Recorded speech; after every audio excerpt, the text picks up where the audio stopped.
この動画は過去動画の再放送です。途中紹介されている別動画は現在アップされていないものもあり、リンク切れしている場合がありますが、ゆっくり再アップしていきますのでお待ちくださいね。それではご覧ください。こんにちは、斉藤直樹です。今日も気まぐれ添削やっていきたいと思います。今日の作品はこちら。すごくね、表情に強さを感じるイラストですよね。イラストレーター名、寺坂さん。作品のタイトルは風花。はじめまして、寺坂と申します。先生の動画をいつも楽しく拝見しております。いつもありがとうございます。斉藤先生の動画を見て、今22歳ですが、今年の6月からイラストを描き始めました。将来的にイラストレーターとして生計を立てていきたいと考えています。今回おしゃれで気が強い女性を描きたいと思い、この作品を描きました。衣装や色彩、表情でそれが表現できるよう今できる精一杯で描きました。またポーズが棒立ちになってしまったので、画面に動きを出すために風を表現するための雪なびく紙、そして紙を描き上げる手にもこだわりました。お忙しい中恐縮ですが添削のほどよろしくお願いします。服の陰影の付け方、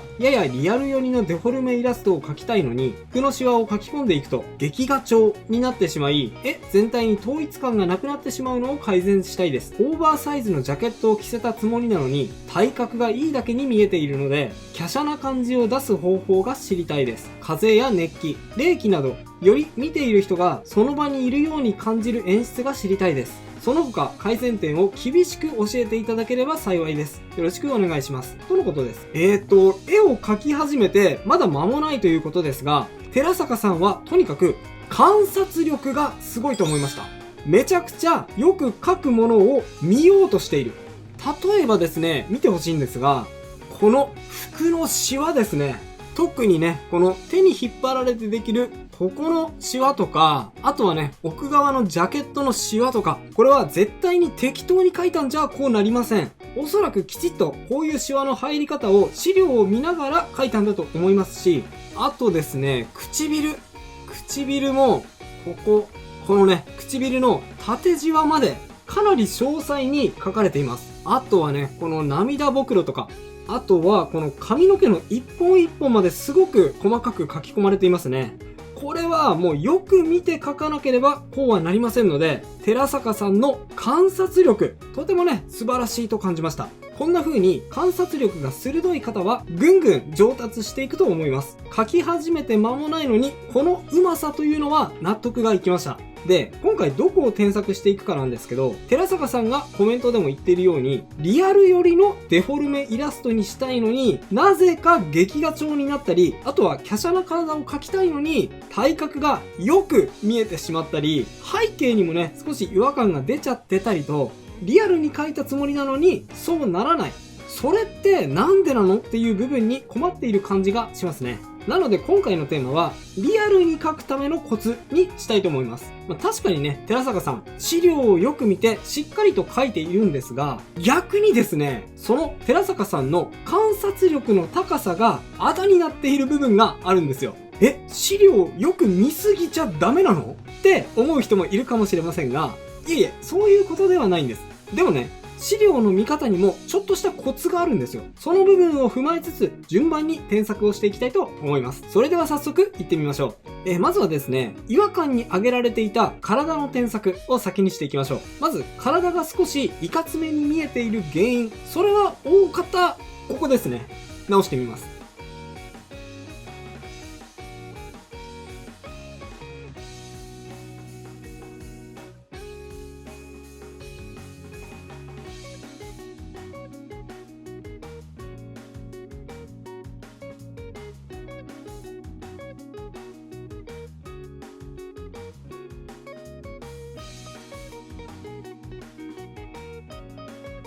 はい、このね、胸の部分、ここがちょっともこっと膨らんじゃってましたので、胸板が厚いような、そんな印象を与えてしまっていたんですね。華奢な感じを目指すなら、襟のラインはこんな風にストンとね、まっすぐ落としてしまって、胸の膨らみはこのシャツの影の部分、ここでね、表現するといいと思います。あとは肩幅ですね、調整してみます。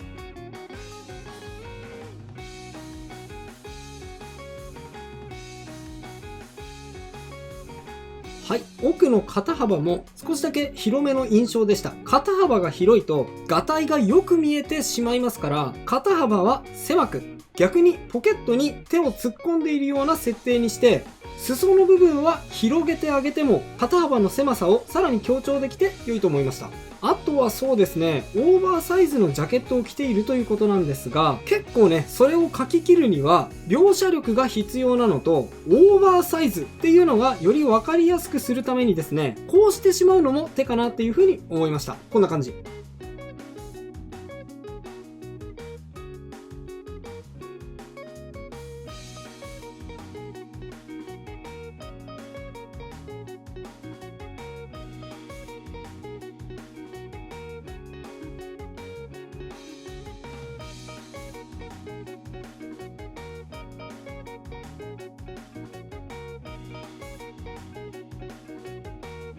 はい、左腕の袖を絞ってですね、中身スカスカなんですよっていうのをもう形で分からせてしまう。ちょっとね、卑怯かもしれませんが、こうすると分かりやすいので、もうデザインからいじってしまうのもありだと思いますね。腕をね、若干直したので、少し下とのつながりが不自然になってしまいました。ジャケットの裾の部分も自然に見えるように直していきます。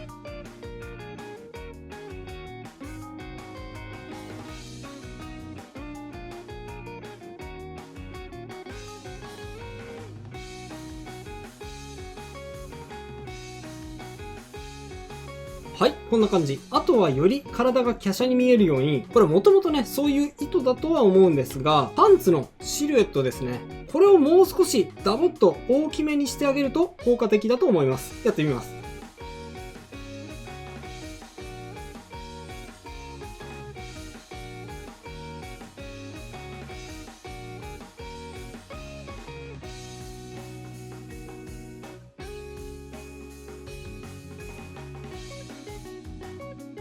はい、下半身のシルエットをゆったりめにすることで、さらに上半身の細さを強調できたと思います。体についてはこんな感じ。次は顔に行ってみましょう。まずですね、少し顔が大きいかなと思います。それと首もちょっとだけ太めなので、ここも修正します。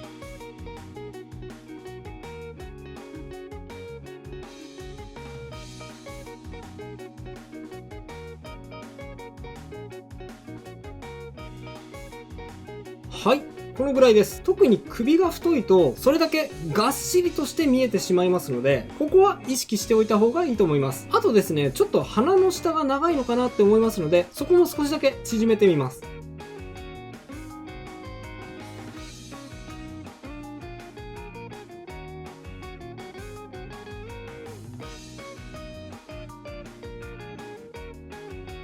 はい、こんな感じですね。あとね、これはちょっとリアルさをどのぐらい追求するかにもよるんですが、鼻の下のこの凹凸がありますよね。これを描くのは結構難しいんですよね。寺坂さんはリアル寄りのデフォルメを目指すということだったので、この線ははしょってしまった方が印象が良くなるかもしれません。で、次に添削していきたいのが影の入り方です。今ですね、顔全体を見た時に感じる違和感。それは目、鼻、口、髪、それぞれにつけてある影がですね、ちょっと強すぎてしまって絵に馴染んでいないような感じがするんですね。それが原因でパーツごとの主張が強くなりすぎちゃっている感じがするんです。だからパーツの印象が強くなりすぎてしまって、全体で見た時にご本人も言っているような劇画調のような、そういうね、違和感が出ていると思います。その違和感を取っていくには、これはちょっと難しいかもしれませんが、よく見ていてください。こうします。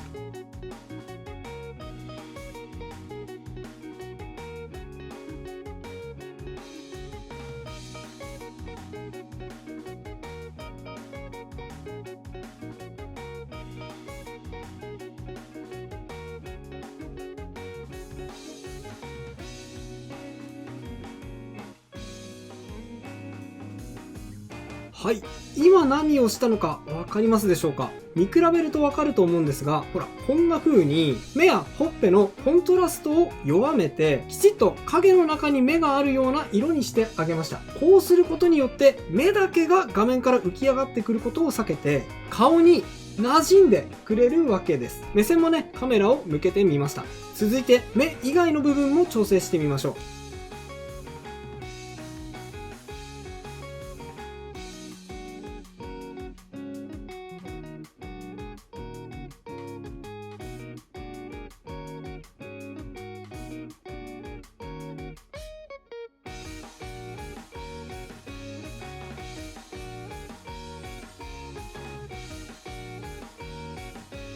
はい、こんな感じです。どうでしょう、さっきよりもパーツが顔に馴染んだような感じがしませんか？でね、これなんで目、鼻、口が浮いてしまっていたかというと、原因はですね、最初に言いました。寺坂さんの資料の見方にあると思うんです。寺坂さん、資料を一生懸命見ようとするあまり、こうやって資料に近寄っ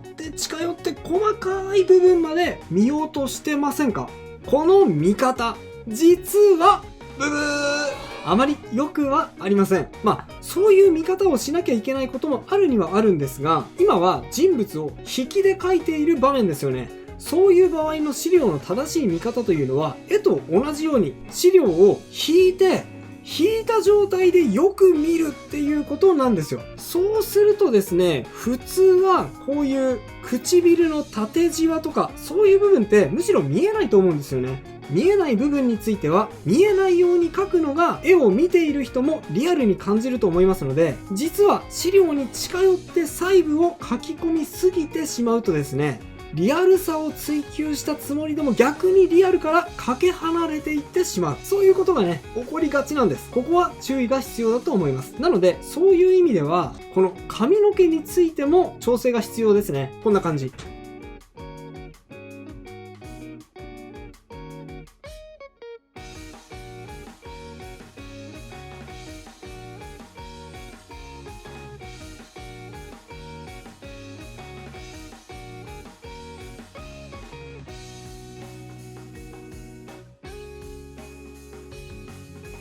はい、髪の毛を今までは一本一本丁寧に描かれていたと思うんですが、引いた状態で人物を見た場合、一本一本の印象よりもむしろ毛束感の方が優先して目に飛び込んでくると思いますので、一本一本ではなく塊として描いてあげた方がよりリアルに見えると思います。で、今やったのは前髪の部分だけなので、他の部分も同じように調整してみます。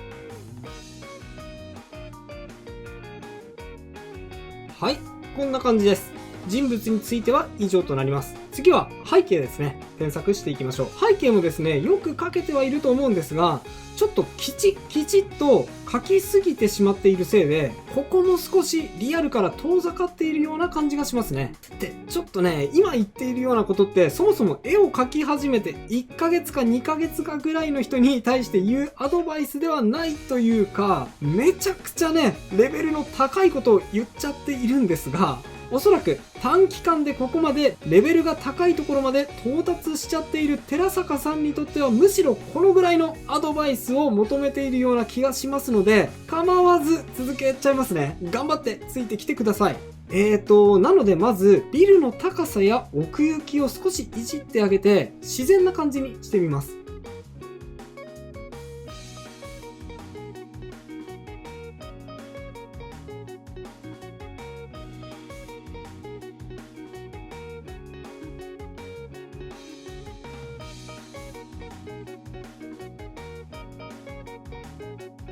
はい、一旦ビルの明かりは取っちゃったんですが、ビルの明かりもね、さっきは全部平行に均等に入っていたんですけど、これだといまいち自然な奥行きを感じずにリアルに見えません。光はですね、こんな感じで角度をつけたり大きさを変えて描いていった方が自然に見えると思います。やってみます。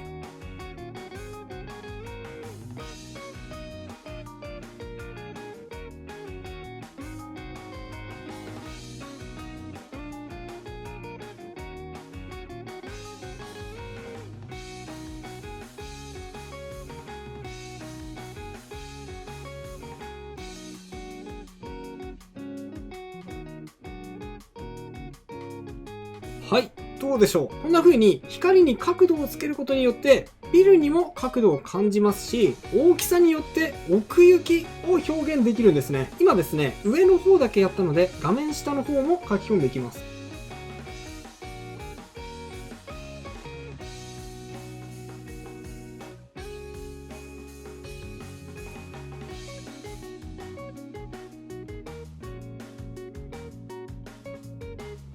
はい、こんな感じ。あと、画面に奥行きをさらに感じさせるためにも、こうするのもありですね。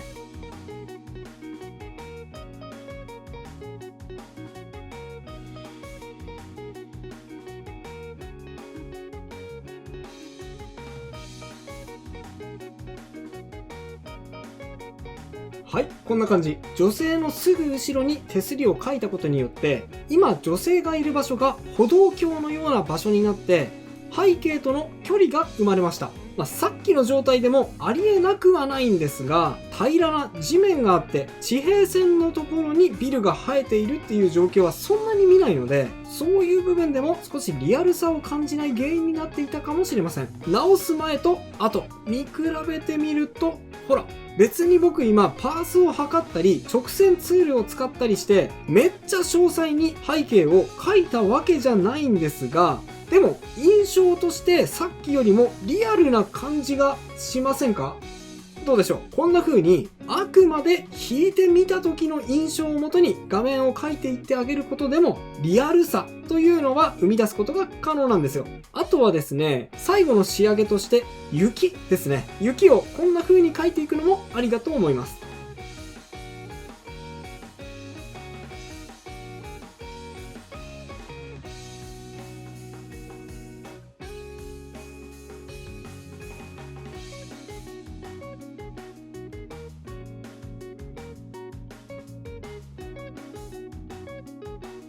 はい、まずは一旦淡い調子で画面全体に大きめに入れてあげる。雨とか雪が降っている風景をカメラで撮るとこんな風にカメラの近くの雨とか雪とかはぼやけて映りますから、意外とこんな感じで適当に描いていった方がリアルな感じがすると思います。で、仕上げ日光です。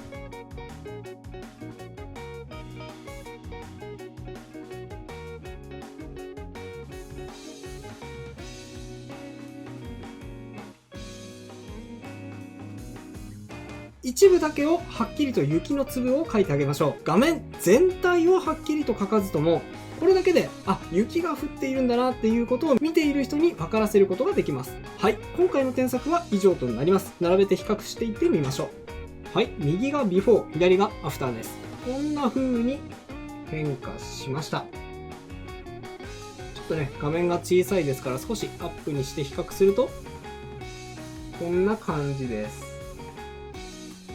今回はリアルに描くためのコツがテーマでした。